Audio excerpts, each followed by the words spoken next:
Hey, good morning, mediums. Welcome to another episode of Live here on Keystroke Medium. I am Josh Hayes here with my co-hostesses, Chuck, Ralph, and Scott.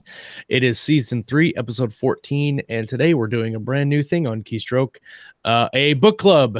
And I think this episode is going to be really fun. We're going to talk about some stuff from Covers for a Cure that we did Saturday, and then we're going to break down and discuss Nathan Hystad's science fiction novel The Event, which we all have read or are reading currently. And Yes. It's got 117 reviews on Amazon right now with an average of 4.4 stars. And it's still a bestseller in alien invasion science fiction ebooks. Even after a month, it's been out for a month. So it that's very good. Hit the 30-day cliff and sailed right on into the Right on blue through the sky. cliff. That's I right. don't care about your 30-day cliff. I think it's just a case study of when Amazon decides to back a product. You know, they take it and they fly with it, don't they? They absolutely you hit your genre right on the nail, hit the nail right on the head. This can happen. Well, and I think too, we're going to need to 175 Amazon overall bestseller rank. Yeah, very nice. Anyway, we will wax lyrical about this in a moment. Wax lyrical, and you know, sort of praise Nathan for his magnificent accomplishments. I'm sure, we're not worthy. We're not worthy. Guys, there's also another magnificent accomplishment that was done a few days ago. Covers for a Cure. Yes. Oh, you heard about it?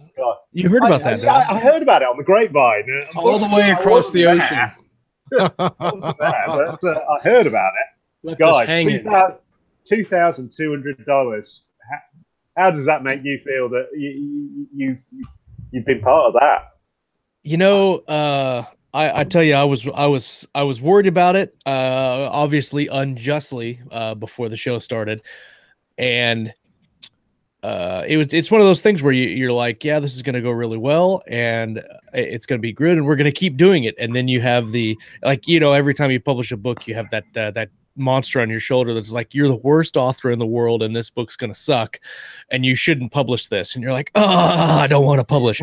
So kind of the same thing here with this event. You know, we want it to be good. We want it to be well received by the community and have the support and the participation. And you know, right before it goes, you always have those naysayers in the back of your mind that this isn't going to go well and it's going to fail, but it did not. And you know, we had so many people come up and send us messages about what great things that they saw during the event, and even to have, you know, 2 people to come like right before the event started. Basically, I think Gentry Race reached out to us a week before and said he wanted to get down on it and give something to the cause. And then Richard Fox the morning of, I mean, literally 10 minutes before the show started, Richard was sending us messages like, hey, this is what I want to do. And will it help you guys? And we're like, yeah, that'll help. That'll be great.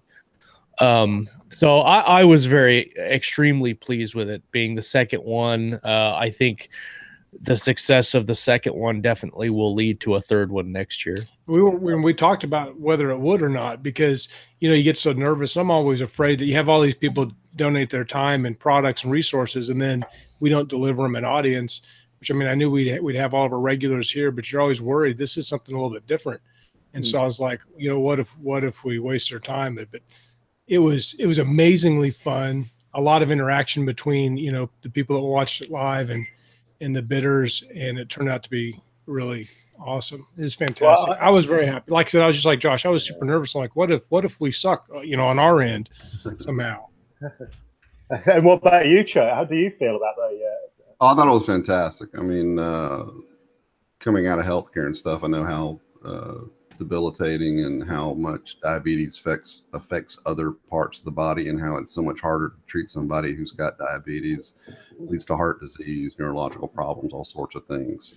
So being able to raise that much money for something that is such a prolific problem is fantastic. And everybody out there was so generous. Richard Fox and Gentry, and Christian. I mean, they all put up very valuable stuff that, and everybody showed up and ponied up the dough. So it was great, man. I think it was good all around. I mean, massive thanks for me. I mean, I didn't mention it before the show, but my dad has type 1 diabetes as well. And yes, it goes to American diabetes research, but, you know, it's a global effort to fight that kind of disease, much like Parkinson's last year with Tom and Ellen when we did that. You know, yes, it was a UK charity, but globally people will benefit from that. So that's a great achievement. And I think... should we briefly touch on the people who we should give them some props. So Chris Callius, you know, the effort that he went to. What how many covers did we want? 3 originally, and he effectively did 5, didn't he? Basically. He kind of did. Yeah. And that's the thing I wanted to point out. Like we said, hey, when we talked to him at 20 Book 17 in Vegas, I said, hey, we're thinking about doing this deal. 3 covers last year. We had Ellen Campbell put together an editing package, and the whole time he's doing this, and never once had any reservations about it. Was very very excited about providing these covers, and you know, they're not just half-ass covers that he threw together and said, here you go, these are phenomenal artwork pieces, and at least one of them can be flipped, so you have a 2-for-1 deal. And then, like he said during the show, a couple of those covers go for like $750 if you were to commission his art, which is actually pretty comparable to what Tom Edwards' covers were. And so you can look at how much money are you going to spend for a cover of this quality through anyone. You're probably looking at between $500 and $700. And Christian did this for nothing. I mean, yes, we got money and we're going to donate it, but Christian put together his time. He could have put that money in his pocket and put more in his pocket. Absolutely. Right. So what was it? Thank you. 750 times 4, $3,000. That's a fair monthly income for most people, isn't it? Exactly. And he just bang gave it. Paula Lopez, to my discredit, I don't really know her. But you know, the fact that she stepped up and offered that editing package again, what was it, 80,000 words? 80,000. Yeah. You know, I mean, different editors obviously have different processes, but that's not an insubstantial amount of time. No, that's a full-blown novel. I mean, that's It's interesting. The editors are always the unsung heroes. They don't get, you know. But it was funny when the editing package came up for auction. There was immediately a $500 bid. Boom. Yeah. People gotta pay for a good editor. Know the value of an editing package, don't they? Authors absolutely get it. And as you say, sadly, they're unsung heroes in terms of you know, it being a team effort. In many ways, sort of. I mean, I personally view Ralph Kern, which isn't my real name, but is my pen name, is the brand name, and then there's a team behind it, of which I am just one member of that team. His real name is Tiffany, which he doesn't want anyone to know. I mean, it's awful. Tiffany Clitterbell. That's exactly what I was thinking it was. Good guess. Also, I thought I'd point out too that, like you said, that editing package came out and $500 got smacked down with no thought at all. But just so everybody understands what we're talking about with editing is that the person that smacked down $500 knows the value of editing. He's not a rookie author. Richard Fox come out and I mean, Richard Fox makes oodles and oodles of money off of his stuff, and he's very well respected, and he knows what he's doing.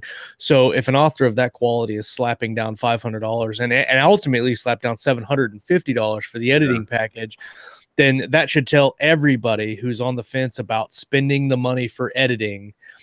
That should tell everybody that is a definitely needed thing that you should do for your books. If you're considering indie publishing, editing is a must. I remember having not really an argument, but a discussion with my wife last year when we were talking about paying for editing. And she was like, why don't you just edit your own books? And I said, no, that's a horrible idea. It's a horrible idea. And I think most authors have been through that phase. Yeah. It's hard to convince your family. I can edit this book myself. No, It's hard to convince your family. They're like, "What? You don't speak English? Edit your own book? Come on!" Yeah. Everybody does it. There's got to be 100 people that'll do it for free. But even people that like, I happen to come from a family with lots of education. My family's all farmers or educators, and so I have lots of teachers and with advanced degrees to edit things. But it's not the same as an editor. An editor is a different thing than just a highly educated person. Right. There's a certain mindset. The editors think in a certain way. To be able to look at that page and catch that minutia, catch those phrases that are out of place, the bad punctuation. Yeah. There's just something about the way they think and the way they've been trained that it's not like an English teacher checking a paper. It's a totally different mindset. And until you don't really get that, Although that's a good place to start out is with your family member or friend who's an English teacher. That's definitely a valuable part of your team. But I think you need to take it further. And also, when we start talking about what we've been up to later, after we talk about Nathan's book, I want to kind of touch on editing a little bit in my experience here over the last week with editing for my short story, and it'll tie back into the book club event as we're talking about that. It's a good story. So again, thank you to Paula Lopez. Great, indeed. Step forward. Gentry Race, a new name to me, but this in himself, he's stepped up. He's absolutely stepped up. He's blindsided us, hasn't he? And he said, "I want to help." That is the power of the indie author community, or the indie writing community, right there. Well, and he came up with again a wonderful, beautiful piece of cover art, and said, "I want to do my bit for diabetes research specifically." So massive thank you to Gentry Race, and he stayed and because I kind of shot him down. This is behind the scenes story, is because I get I get overwhelmed with these types of things, and I don't want any change at the last second. And so I kind of mentioned you guys that he had brought forward that he wanted to contribute, but I kind of told him, I said, it's kind of late and I just don't know. But then we decided, yes, we can fit it in. And so after being told, no, we're not going to use it, then I recontacted him and he was like, "Oh yeah, absolutely, I'm down." He didn't get put off or hurt feelings because of my lack of organizational prowess. Which is legendary. Already massive props for the guy, and he does great cover artists, and he's a great cover artist, and along with Chris, if people are looking for something there. I think he works speaking of lastminute.com, Richard. Foxy consultation again. In true Richard fashion, he came through in the 11th hour, and I think he sent a couple hours, or even just a little day before. No, it was a couple hours before the show. He said, "Hey, when I got up, that's what I woke up to. I was like," he said, "I'd like to offer this consultation package," and just kind of threw it out there to Scott and I, and we were like, "Yeah, let's do it. Fine, let's check it out and see." I think that'll be a great value to people, and obviously it was. And then he came back right in the middle of the show and sent me an email about his email blast too for the auction winner. So, it floored me, the amount of support that we had from not only our group but people that are just in the indie community, like you said, Raph, and just the amount of support that they gave to our show, the sharing the information around, sharing the news, and then just throwing themselves into it and say, "Here, I'd like to help," and not expecting anything in return. That was very cool. You should talk about the bidders who bid against themselves. Yeah. Absolutely. So Nathan and Andy McWayne, both winners of the event. Andy actually he bid 300, but then he outbid himself 325 as he found out how much they were worth, how much the covers were worth. And then Nathan put down 200. I can't remember. I think it was 200 on the prize that he won, and then outbid himself after it was finalized. So he outbid himself at 250, and then Andy sent sent That's just 325 on pure whatever, so- generosity in the indie community there. Yeah, absolutely. Yeah. So, shall we just before we move on to Nathan's stuff, then, shall we just move down the list of people who won the bid? Yeah, absolutely. Yeah. So Rick Partlow. yep, Fantastic. 2 covers. he won 2 covers, and also I think he was grounded for life from the internet now that I think he was hiding in a closet or something away from his wife while he was doing all this. So the cost of these things isn't purely financial.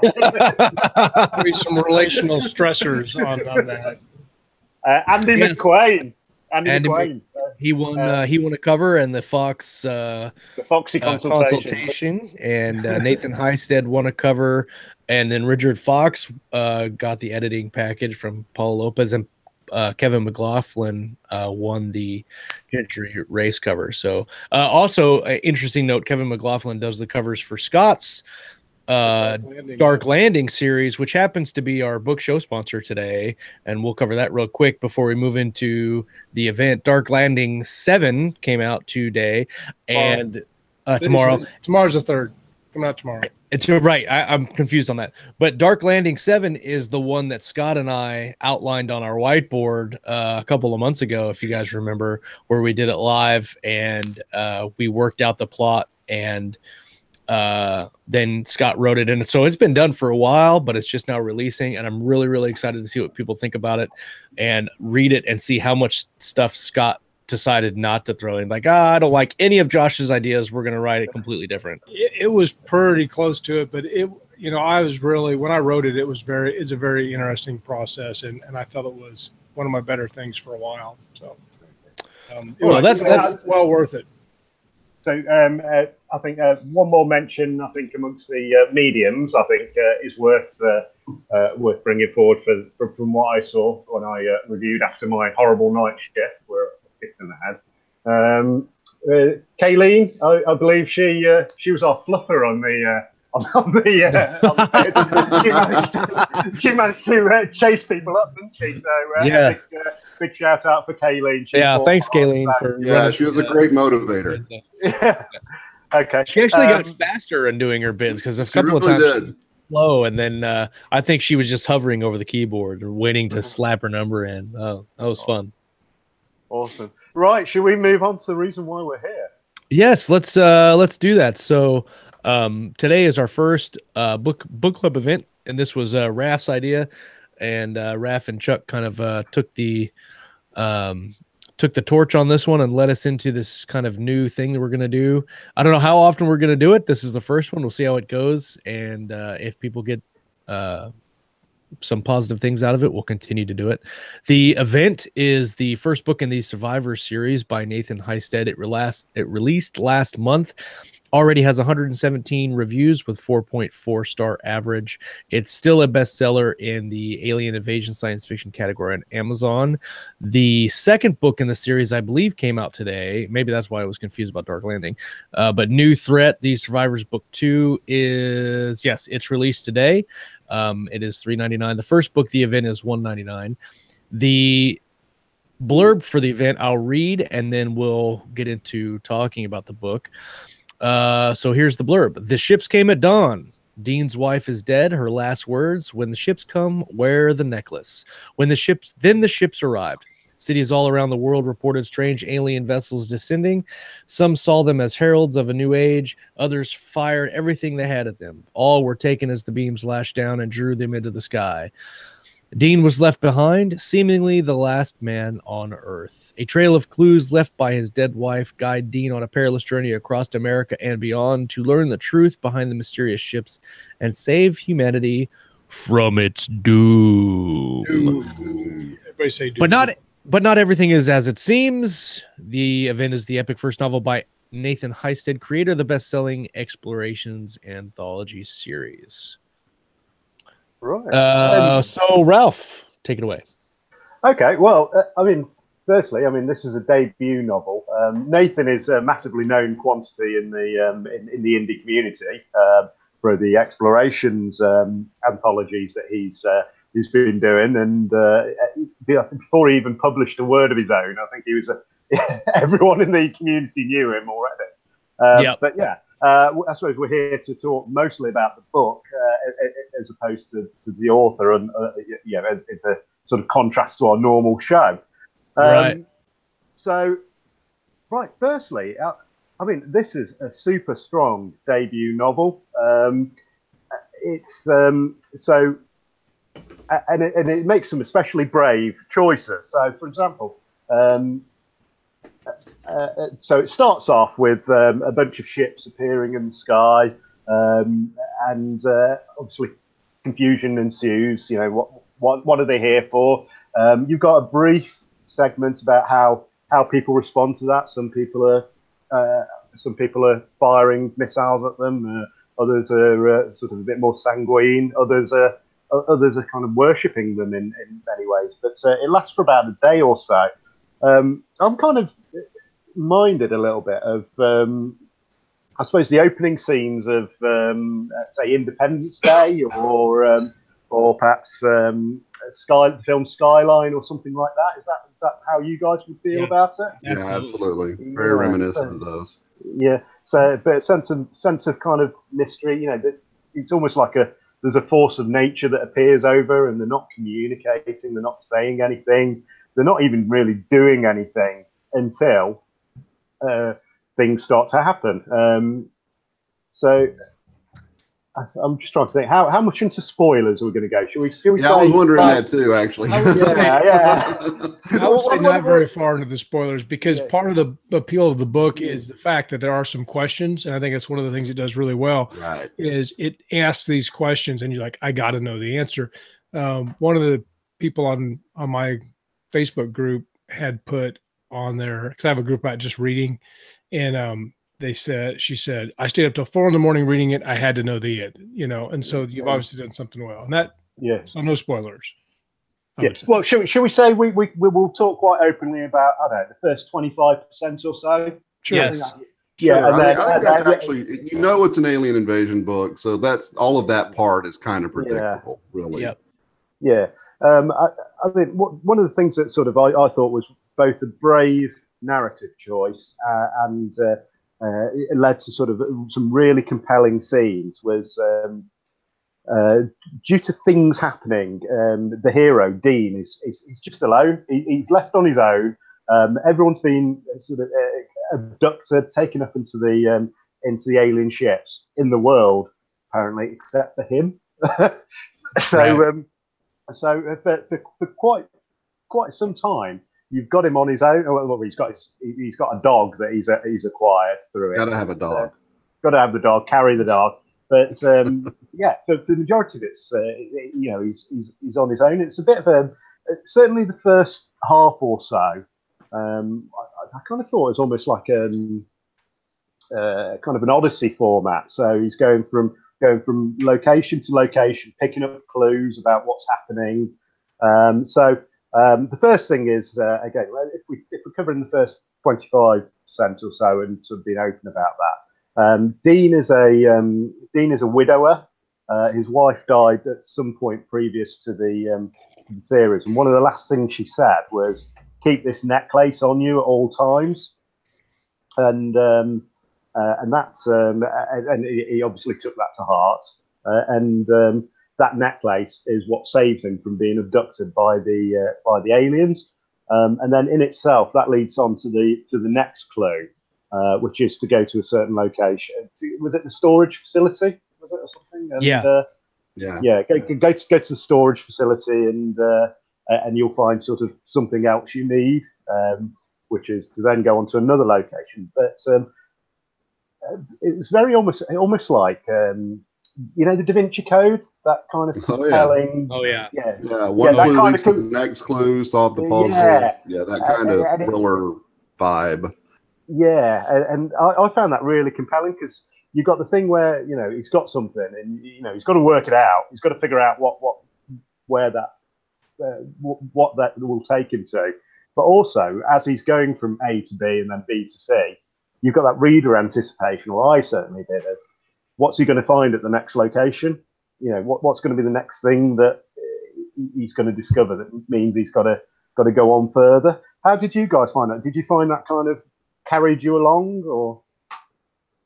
Yeah, I definitely think the mystery was built well into the beginning of the book, and kind of the clues that were led down, and then you're kind of confused as to why his wife just didn't come out and tell him, hey, this is what's up, and part of that gets cleared up as you read through the story. He leaves where he's at, and then he has to go to New York and go into this box. The safety deposit box to get there, and then he meets Ray along the way, and you kind of have the kind of it kind of creates like almost like a buddy type movie feel that you have with Ray and him and the dog. It's the Last Man on Earth buddy movie. Yeah, exactly. And then of course they meet some more people as they travel and figure out where they're going. So I like the build of the mystery, and also what I thought was neat that he did at the beginning is flashbacks through learning about his wife through flashbacks. And I thought that was a really neat way to kind of fill out the backstory of Dean's relationship with his wife, and kind of gave it that little emotional impact of, yeah, she's dead, but now we can meet her and learn who the character is and kind of feel the loss that he has, especially now that he's having to kind of relive these memories as she's now coming back into his life in a very real sense after she's gone. I thought that was well done.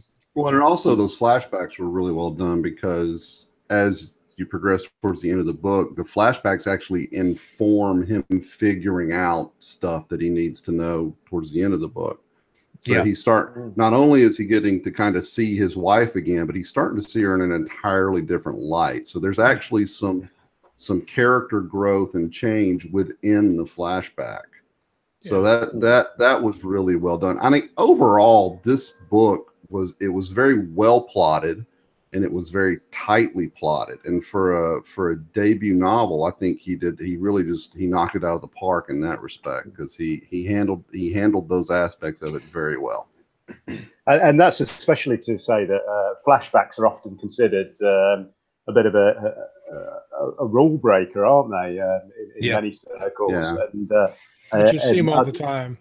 You see them all the time. You ask. It depends on who. That is strictly a matter of taste. Some people want to call it lazy writing, but if you do them well, like he did here, they're just a natural part of the narrative. It just depends on who you're talking to and what you're talking about. Yeah. I think we would have been left wanting a little bit. Sorry, let me park that point for a second, and let me touch on Dean, the character, for a brief. One of the things that really comes across on this book is it's got a massive sense of heart to me. It's quite you get very much into the character. You get sort of like a sense of both sadness and warmth to Dean. And I don't know whether you guys got this as well, but something I took from it was when the portion where Dean's left alone on Earth, he's the last man on Earth. I kind of get. I don't think it was ever explicitly said, but I kind of get that wasn't unwelcome to him, considering how sad he was about his wife's death. Do you guys? He'd become kind of a hermit, Yeah, and that took away any excuses for being on his own for me, or how I took it, I should say.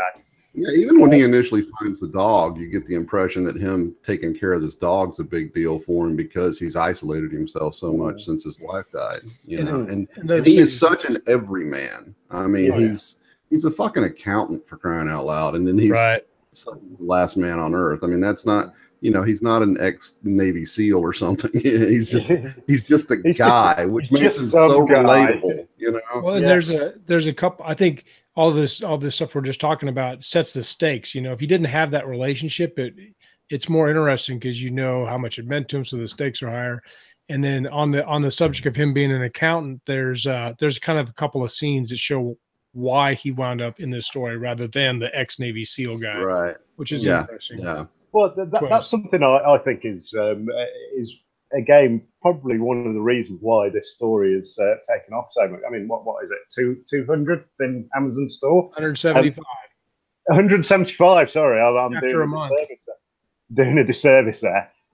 Is because Dean he's just you. He's just me. He's Right. just anyone can be put in that situation. And I really love stories which. Especially ones in contemporary times, which then go on to massive, huge themes and epic adventures. But they start off with someone who is just like you and me in every Sure. way, and then they grow and move on through the story. That's something you can really get your teeth into that as a reader. Well, and what you see now in a lot of science fiction books, a lot of alien invasion books, where the main character is that ex-cop or ex-marine or ex-special forces or whatever it is, and it Rambo. it leads them to, oh, this is going to be that kind of a action type where he's going to lead these people to their salvation. He's going to kill a whole bunch of aliens, and there's going to be gunfights and so it's neat here where Nathan does something different and doesn't use that type of character, but that character, that because he's not that type of character, it leads to a very different way of solving the issues that they have. And I thought that was really well that he did that. Yeah, killing people is a big thing in this book, isn't it? It's not often in any genre of novel, sort of someone dying or someone being killed. It's just someone dying. Right. There goes another red shirt. Oops. Yeah, there goes another red shirt. Whereas, killing someone is very much the last recourse for Dean. And there's an aftermath. There's always an aftermath to a death. But in a lot of these books, you'll just see the heroes kick open the door, mow down the room, and just walk away. Like he just took a leak or something. Absolutely. Even for, I've been a long time out of we do firearms in the place in a different way in the UK. But I know you two, Scott and Josh, you're armed officers. I mean, even though you carry a firearm all day, every day, I suggest it would still be a huge thing for you to pull the trigger on someone when you know. Absolutely. I mean, I'd get that you'd probably do it in a heartbeat if you needed to, but it have a massive effect. Well, and that's the thing. You're absolutely right. You have a huge psychological effect for anyone that's going to do that. Exactly. And I mean, you see that in wartime too, even with soldiers that are in battle. You see that where they decompress a lot. But I think too, you look at there's an event that happens in the event where he sees somebody get killed. He doesn't know who this person is, but he sees somebody get killed, and that event hits home for him, and he has trouble digesting that a little bit. So you can see a little bit of that everyman character, where I think if somebody saw somebody get their head blown off right in front of them, you'd have a pretty hard time with that. And I think a lot of books miss out on that a little bit. Yeah, absolutely. And that goes on to a point about, so I suppose some people who might be watching this are wondering what is Dean's role in this adventure. And I think one of the things that I really get from it, I mean, he's a bit of a hermit character, but he's basically, his superpower is he's a damn nice guy. You know, he's not the one who kicks open the doors. He's not the ace fighter pilot or anything like that. And in this story, it gets to the stage where it does become a bit of a pew-pew adventure at various points. Do what you got to do. Yeah, where you got like dogfighting, alien ships, and that kind of thing. But so that stuff does come. You do get it, right? But, Dean is the central point. He's the axis to which those characters spin around, and they're kind of caught in his gravitational well of he's not the typical leader, although he does have leadership qualities. He's not the action hero. He's not the fighter pilot. He's not the this, that, and the other. But he provides a center soul of the group that eventually forms, that then goes and solves this problem. And again, I think that's one of the more unique things I've seen in many genres of novel. Normally, you would take one of the experts, so to speak, and then have the others supporting him. And whereas actually he provides that core, that solid backbone, which supports everyone else through those massive experiences that they have to go through. Yep. I think I will touch on one of that it's not really a negative. It's just one of those things that I saw in the narrative structure of the book, is that there's not a lot of white space. And what I mean by that is when you read a book, a lot of when you think about how you talk and have a conversation with your friends or family or whatnot, you're gonna have a lot of people that speak in short sentences. You're gonna have people that speak in long sentences, and when people have conversations in this book, there tends to be they tend to speak in long statements, and then after those statements, you have some narrative, because it is first person through Dean's point of view. So you have some narrative thoughts and exposition on Dean's mind frame and his thoughts during the conversation as well. And I thought that a lot of the conversation, but some of the conversation was kind of on the nose a little bit when you're it's not quite to the point where you're having like, what is the Maiden Butler, where they're like, as you know, George, the butler's gone. As you know, George, the aliens didn't come, and they've taken us all to space.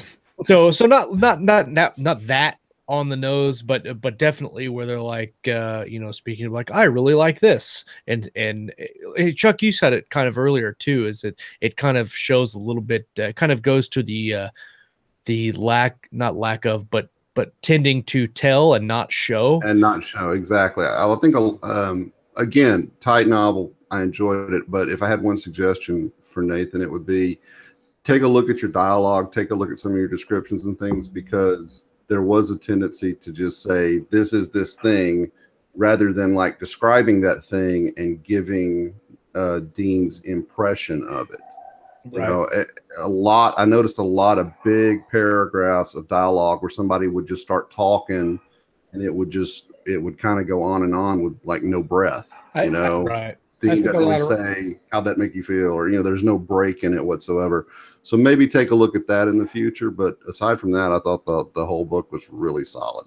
A lot of writers do that because in the writing community, they always say show, don't tell. And it's assumed that dialogue is not telling. And so people do too much in dialogue, in my opinion. Yeah. Sometimes if you pack that full of facts that you're trying to get across to the reader, then you're telling. You're just doing it in quotations. Yeah. So and so we could talk a little bit, probably for a different show, about what it's like to read critically as an author, because most of the people watching the show right now are thinking the same thing and have had the same experience. When you read somebody else's work, you're kind of like, well, I would have done this and I could have done that, and what's that, and oh yeah, and so it's hard. It's interesting because you want to yep. you want to like revise stuff. And I stepped back as I was reading through this and thought, okay, so I think I'm this hot stuff writer, but what are the fans saying on the book? Right. They're enjoying it. So at what point do I give my advice to a trusted friend about small things, like I agree about the white space, and I went back and looked at some fantasy books I wrote like 10, 15 years ago, and there were paragraphs that were like a page long. Yeah. I was like, oh my God. And as I was revising, I would just go, well, okay, this is technically one thought, but I'm going to break it into 2 paragraphs anyway, just because it's easier to chew up and stuff. So, and you kind of need to give the reader a chance to take a breath, really. You do. The bloggers know this. Bloggers know that the more white space you have on a page, the faster people read. Yeah. And it's easier work. It makes it feel like it's not work. Yeah. I agree. Yeah. And that being said, you can go way to the opposite end of the spectrum on that too, which I think we'll touch on here in a couple minutes when we start talking about kind of what we've been up to this week. But before we wrap up our thoughts here on the book, I would like to say congratulations first, Nathan, for your debut Absolutely. novel to have rocketed up the charts as well as it have. I mean, you look at the release that he did, and obviously Nathan is no rookie to releasing books. He's released 4 or 5 anthologies at least, and so he knows what he's doing, and he's very cognizant about the actions that he's taking when he's launching a book. He just doesn't say, bam, on Amazon, it's published, we're good. A lot of thought went into the publishing aspect, and also, I mean, the cover too. I mean, we saw this event cover, what, Ralph, like 6 months before the book was published, and probably more, yeah. And so he's been working on this book for a long time and put a lot of thought and effort into it. And it definitely shows. I mean, and Scott, you hit it on the head when we were talking about it the other day, where Scott's not interested in what you had to say. No, I am. Yeah. I thought I had a family emergency, but it was just a phone call to tell me that my wife's getting off at 2. So, but what I was going to say was that Nathan hit all the tropes that he should have hit and that he was looking to hit with this book. Yeah. And obviously that is something that you need to look at doing. If you're going to do a book, as a debut novel, you need to look at know your genre. A lot of people know your genre. I mean, a lot of people like Scott, you were saying, we had this conversation the other day about passion projects versus money projects and figuring out which is what you should do. And, Nathan, he has a couple other projects on the burner, and he told us the other day, I'm going to put all those aside because the event went so well. Mm-hmm. And so congratulations, Nathan, first for I mean, on a month you've got over. I don't think I've seen such a I don't think I've seen. It's fine. I don't think I've seen such a strong. Well, I can't remember the last time I've seen such a strong launch. The Martian. Yeah. No, not even The Martian, because that was an extraordinary. That was an extraordinary process. So I mean, that was released episodically, wasn't it? And then when he rolled it all together, he already had a massive audience. But going from debut. And yes, I know he's had several other anthologies, but effectively a debut author to number 175 in the Kindle store in a month is phenomenal. And that's I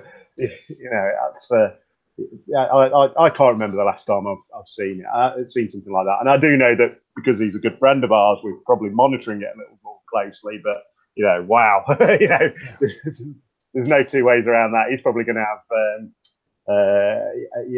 considering the strength of his launch and how it's maintained, he's going to have like TV companies knocking on his door for that. We're all going to be on the Woodbridge yacht here by next hanging year. out. The Woodbridge yacht, yeah. So we have like a little collective group, and one of our Nathan mowing Nathan's yard for him, or. Yeah. We will ride on his coattails, I think. Right. I know, Chuck, you're about to say something. I have one last thing I want to say to wrap up my thoughts. No, I was just going to say, the suggestions aside, I think this is probably one of the better debut novels I've read in a long time. It's for something that he did right out of the gate. I highly recommend everybody who likes science fiction to check it out. Yeah. The one thing that I've learned over the last, I've been in 2012, so 6 years, is the single best service you can do for your readers is to know your genre, because they're going to be the most satisfied if they get what they're, it's reader expectations. And so to do that, you know your genre, and he really did a good job of that. So, that's something I'm not good at, but I wish I was. Maybe he could teach me how. You and me both on that one. And my final thoughts on it were, I think we've kind of like looked at the sort of emotional side of the character, what he's brought to bear. We've looked at the general theme, but despite the comments before of knowing genre, and he absolutely does know his genre, you kind of get something in this book for everyone. We've got like kind of an Odyssey kind of quest. And then at the end, you got a damn good pew pew story as well when it all kicks off, so to speak. Yes. There's if you like that side of things, you won't be disappointed. Yeah, Dean learns how to shoot. Well, again, it's sort of less about him and more him kind of empowering the people he needs to Right. empower to be able to do that. But it's an absolutely fantastic debut novel. I'm really proud to call Nathan a friend, and so yes, you've got to consider that there is a bit of an acknowledged interest throughout this book club.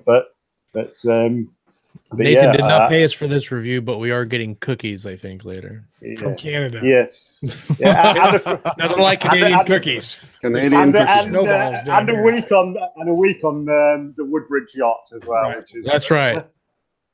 So again, congrats, Nathan. And if you're watching this or you're listening to this later, if you got something out of this book club deal where we're talking about the book, or you have a book that you want us to check out, have us consider it to break down like we did today. Send us your thoughts. Let us know on our Facebook group what you thought about the review, and if you agree or disagree, or leave the comments in the video here, either one. So we've got several minutes left here, 20 minutes ish. Well, actually 10 minutes, but we can go over if we want, because it's our show and we'll do what we want. So let's kind of go around the room. You can't stop the tide. Let's go around the room and kind of start with the tide, shouldn't you, Josh? Oh, okay. Let's start with the tide. I'm okay with that. I'm excited about that. So I think it was Rick Partlow. It was either Rick Partlow or John Bear Ross posted it in the group a couple of weeks ago that there was a Bane 2018 Bane adventure fantasy adventure competition, and I have never written any like serious fantasy, even though I really, really want to. And so I thought, I'll give this a try. And I had some downtime between projects and some events in my real life that kind of led me to say, I'll go ahead and try this out and see what happens. So I have a fantasy, for the lack of a better word, universe planned that I want to write in a couple of years after I get all these other projects done that I'm working on. And I had two ideas for the very first novel, and one of the ideas I couldn't figure out how to make a full-length novel, so I just decided, we'll try it as a short story. And then this thing came up, and I was like, that's a good. Hey, I'll put that short story in the competition and see what happens with it. So I sent Ellen Campbell a message, and I said, hey, do you have some time that you can look over my short story after I get it done? And she says, yes, but no first drafts. And I said, yes, okay, no first drafts, whatever. And so I sent it to her, and part of the evil, whatever you want, power that's a part of the book I call the Tide. And Ellen Campbell is a huge Alabama fan, and so every time that I have the Tide in the manuscript, she would put a comment about Roll Tide or Go Bama or some reference to You Can't Stop the Tide. And pretty hilarious. But going back to what we were talking about earlier with on the nose dialogue in Nathan's book, is I kind of went the opposite direction in my short story and made a conscious effort not to really tell the reader what's going on. I pretty much showed everything without telling anything. And the way I can describe that to you is I have a character whose name is Yule, and he is a troll, but I don't ever say that he's a troll in the book. I don't label him as a troll. His race name is called the Hanjani, and the only reason you would know it's a troll is you would read the description that I have, which is basically olive green skin, and then he has protruding eye teeth that he's filed down. We don't know why, but he rubs them with his hand when he's talking. And so in the narrative, in my mind, I know that this guy is a troll, but I did not ever come out and say he was a troll. I left that to the reader's imagination to pull that out of the context of the words. Ralph actually did it, not being a fantasy writer. And Ralph sent me a message. He's like, so I've got a couple questions about this, this, and this, and this. Is this dude an orc? I said, you're close. You're close. So, you could go too far in both directions, I think, and that might hurt me overall in the story that I didn't ever come out and label this guy a troll or really explain the magic system at all, even though you can kind of glean it from the context of the story and what's happening. And I told Ellen when she came back and she had several questions about this, I called her on the phone and we were having a conversation. I said, I tried to do like what Sanderson does in his story. And Sanderson doesn't ever explain anything. He just lets the reader pull it out of the context. And she goes, yeah, but Sanderson does that with like 500,000 words and you're doing it with 6,000. I'm like, you're right. So she liked it. She finished the edit. Now it's onto a proofer, and I'm going to submit it to this competition, and we'll see how it's good. I really liked it. I thought that Ellen's edits, even just for a short story, made it 100,000 times better than it was when I sent her the draft, which was not the first draft. But so that's what I've been up to this week, and then tomorrow I start bright and early. Right back on Striker's War, which is my Galactic Empire or Galactic Edge military science fiction novel. So who wants to go next? I'll go. I don't know. Wow, now don't everybody go at once. Well, actually, the last couple of weeks have been kind of eventful for me, so it bit into my writing schedule a little bit. But writing-wise, oh gosh, very near the end. I guess I'm 60 some odd thousand words into a dark urban fantasy called The Master of Hounds. Love the cover. Great book. Yeah, that's right. You guys saw the cover. Yeah, it's your pretty standard urban fantasy. There's a secret world where magic exists and all this other stuff, and I've broken it down to where there's arcane magic. And that is like the standard magic. It comes from life and the earth and yada, yada, yada. But then there's also Eldritch Magic. And Eldritch Magic is drawn from basically the Cthulhian mythos type creatures, from other planes of existence and things like that.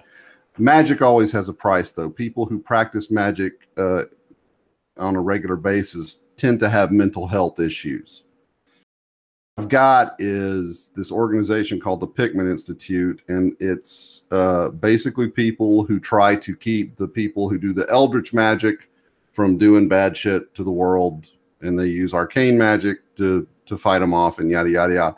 The main character is a guy named Clint Mercer, and he is a former Air Force pararescueman turned emergency room nurse, and he gets sucked into this mess that happens, and then that's kind of the deal. They're trying to stop this warlock who is known as the Master of Hounds because he can summon these big dog creatures, and he's been around since like the Civil War days, so he's got some pretty funny outlooks on modern life and whatnot. So, I remember that question. Now it makes sense. Does that make sense now? Now it makes sense. Yeah, I couldn't do it. I just couldn't do it. But anyway, I'm almost done with that, and I'm going to try and have it out by the end of April. And I've already started outlining the second book in that series. But before I get to that book, I have people asking me for the third book in my Brace Cordova space opera series. So I'm going to finish that one before I do the second one and this one. And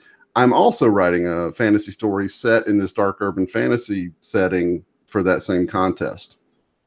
So very cool. I'm spending a lot of time at my keyboard, as usual. As you should be. Excellent. Tomorrow I'll be like the warm up act. I'm like we're all three the opening bands, and Ralph he's the headliner. He's going to give us. I don't think so. I always wanted to be an opening band. No, so tomorrow we mentioned in the beginning of the show, Dark Landing 7 is going to get published. Craig always does that kind of on the down low. I know the first day it's 99 cents, and then that's like the fan price, and then he raises it and never lowers it again. But so maybe the next 2 days it'll be, because tomorrow is that kind of like off the books. You'll upload it, but you don't really tell anybody, and then you go on. So if you want to check that out. So Dark Landing 7 is the one Josh and I outlined live after we did one of our episodes over at his writing pad, which looks totally different than what it does now because he's changed everything. That's right. It was a really good time. I think if people have a chance to watch that episode and then read the book, or maybe they want to read it first and then compare, you know, where it took the story, because it really did do a great job of informing the story, came up with some character things, and so that's excellent. Other than that, I'm wrangling kids and whatnot, trying to get to work and back, and working on my Galaxy's Edge story, which I love it, and it's written in first person, something I don't do very often, and it's really exciting. I'm digging it. So it's going to be more influenced by kind of what Josh and I are writing. It's called the Order of the Centurion, and they're all basically Medal of Honor winner type hero stories. You know, kind of tragic in some ways, but mine is influenced a lot more by like World War I, because I listen to a bunch of podcasts. What is it? The Hardcore History podcast. Something to Armageddon. Blueprint Armageddon. Blueprint Armageddon. I listened to that right before I outlined this, and it made me think of some things. So it's going to be Galaxy's Edge towards the end of the Savage Wars and in that feel. So that's assuming that Jason and Nick don't just tell me to, you know, about that writing for us thing. We decided that never mind. Maybe never mind. Disregard. Please They won't. stay They in your will corner and never talk to us again. not. But I'm having a good time. It's fun. Yeah. For me, I've got my next book is out on the 10th for a soft launch. Because that's gone through Audible Studios, there's a bit sort of a bit of finagling, so to speak, between sort of like the soft launch and the hard launch, which will be a week later on the 18th. But yeah, so on the 10th, I've got the next book out, which is Osiris, which is the third book in the Locust trilogy, the Locust series. I've kind of written this one, so it can kind of satisfactorily box off the series, but also I've got the opportunity to take it further, and it's going to be one of those where I'll let sort of market forces dictate a little bit, which I'm going to do. I've just shared the cover. I don't know whether you can bring that up, Josh. Yeah, I can. 1 second. It's a lovely Tom Edwards job. Let's there we go. Talking about Tom Edwards a lot in the pre-show. Yeah, there you go. So yeah, that's the that's the cover. He absolutely knocked it out of the park there with this kind of nautically based science fiction adventure. So yeah, that's out on the 10th. The other thing I'm working hard on is the Great War series, which I gotta show those pictures too. Yeah, I'm loving these. So I'm currently over 60,000 words into the first book, and what I'm doing is I'm writing all 3 books, and then I'll release them in a relatively short order, like a month apart. But one of the things that Jamie Glover, the cover artist, is doing is because we want to build like a load of multimedia stuff around it. So lots of art, technical guides, and like videos if we can, and whatnot. We've we've got quite a lot of concept art that's come out. The general thrust is for the Great War. It's kind of taken the significant events of World War II, Dunkirk, Battle of Bismarck, or the Battle of Denmark Strait, I should say, against Bismarck. Pearl Harbor, all those kind of things, and then put them into a space context. But Jamie sort of like put together some concept art. So this is for your exclusive edification. You heard it here first. So this is Aces High. Can you make that one stick, Josh? Or yeah, no, it it should be. There we go. So the one in the foreground is basically the Spitfire, and the one in the background is the Messerschmitt 109, the German fighter. So that's sort of like that's pretty much a direct lift of quite a famous piece of art. That's all the contrails in the background from the other dogfight. With the RAF, where you've got the Spitfire and a 109 dogfighting, and he just literally transposed those for what we've got in ours, and then the other one is just still like a nice piece of concept art of the Spitfire in inverted commas. Called it a Tempest in the book, but it's really exciting, and I'm quite pumped about that. I'm just in the admin phase of Osiris, where you're getting everything like packaged up, ready for release. But I'm like kind of thinking, I want to go back to actually writing rather than all the admin. There's a question in the live chat about the series. I want to know, what's the series called again? It's the Great War series. It's not out yet. It'll probably be out later this year. And so but I'll certainly be looking for beta readers, Logan, to get opinions of. So you might be able to sneak you in some early looks. And speaking of the art, Jamie just logged in and saw his art on the deal, and he said that awkward moment when you log in and peeps are showing off your art, which is actually better than when Chuck joins the hangout and sees me standing on my chair. So I don't showing your bottom off. Yeah, it's basically his butt in the just like the camera. And you're welcome for that. I mean, and it was spinning because he was standing in that chair that he's sitting in. So it was like that scene in Thor Ragnarok where he's spinning on the chains. No, come back. I'm almost there. Now I'm coming back. I'm coming back now. Exactly. But but two massive props. One to Josh's rotating arse, and the other one to the magnificent work Jamie's been doing. It is so helpful to have when you're writing a story, to have some art to hook in. Like, for two reasons. One, it really helps you visualize stuff, and two, every time Jamie provides another bit of art that he's generated, it's like all of a sudden it's like bang, I need to go write another 10,000 words that hour on the story. I've had pre-made covers inspire stories twice. I just went ahead and bought the cover, and I'll just write the book later. It's a lot of times the visual input is so useful. Oh yeah, absolutely. And I'm kind of reverse now, so it's not really me describing the hardware anymore to Jamie. I'm quite happy to, he comes out with the awesome art, and then I'll back describe that into the story, because no, it's not because I'm lazy, but because he's so bloody good at it, which is well, let's be honest. I mean, you kind of are lazy. and they also rather than just because. Do we have time for Logan to ask a question about covers? Absolutely. There's always time for time for covers. Throw it out there, Logan. What do you want to know, man?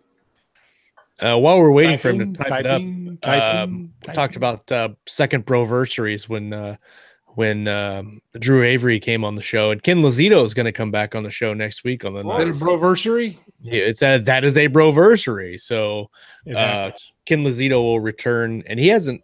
I think it's been about a year since he's been on the show too. So that should be a really good conversation to have. Mm-hmm. Oh, here comes a question. You want to read it, Scott? Yeah, it says, do you guys normally give the artist a general idea of the story and have them roll with it, or give them your idea? So I guess it's what's the process, Ralph, with when you give him, like, because you give him a brief. I know you showed me a couple of napkins where you did some fantastic artwork. I love the napkin art. Here's a napkin. Make this brilliant. Thank you. While I'm answering that, I'll try and find one of those, because I think it will be kind of quite horrifying, really. So for me, especially with Jamie, I'm quite honestly happy to sort of give him a leeway, because I think we sync together really well on that kind of thing. We both know the kind of objective of the story, and I'll just be like, you know, this story of Space Dunkirk. You know, tell me that story on the cover. And yeah, we've kind of sort of battered back and forth with some ideas for it. We've kind of got the rough, which is just about evolved into the final look. But yeah, I think we've got quite a good synergy there, as I had with and have with Tom as well.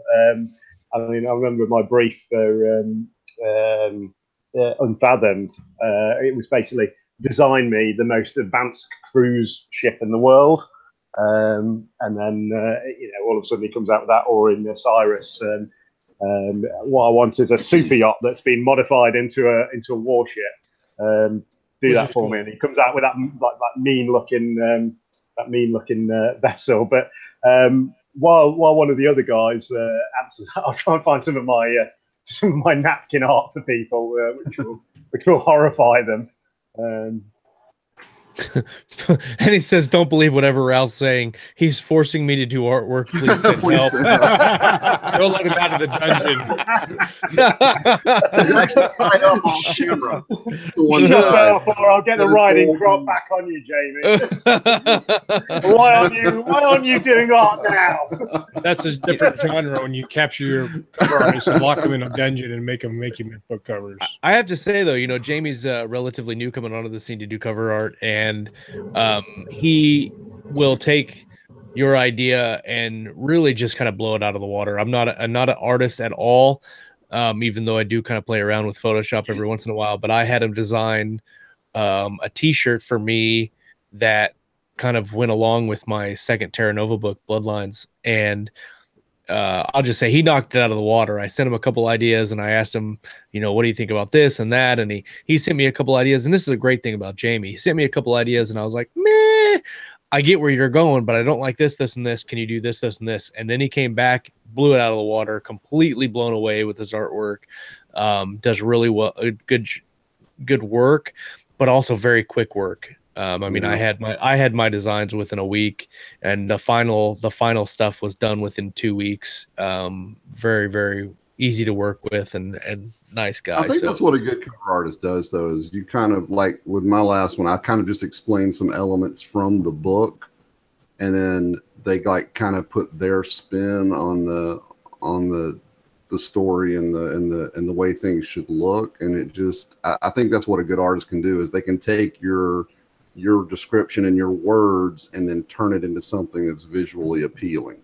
Yeah, because I know if I tried to do it myself, I have tried to do it myself many times, and it's just shit.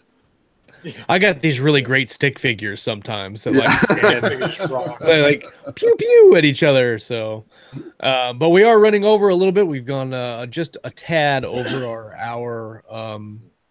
I'll tell you what. In relation to my napkin art, I'll post them in the Keystroke group for people. Oh yeah, they're great, great. For their titillation.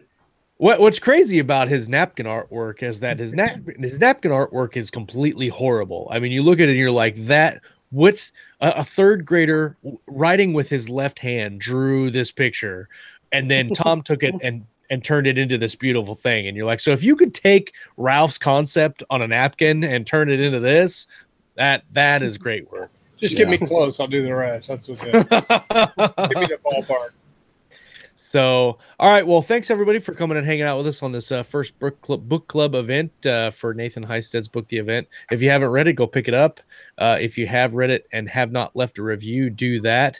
Let us know what you thought about the book in the comments below this video, or talk about it in the Facebook group, whichever you want. We're on. Or even better, leave him a review if you read it.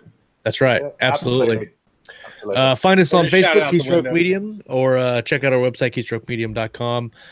We will be back next week with Ken Lazito. We're going to be talking about some reading. We're going to be talking about some writing, and of course, everything in between, right here on Keystroke Medium. You guys have a fantastic Monday. See you later, guys. See you later, guys. Now, where do I find the button?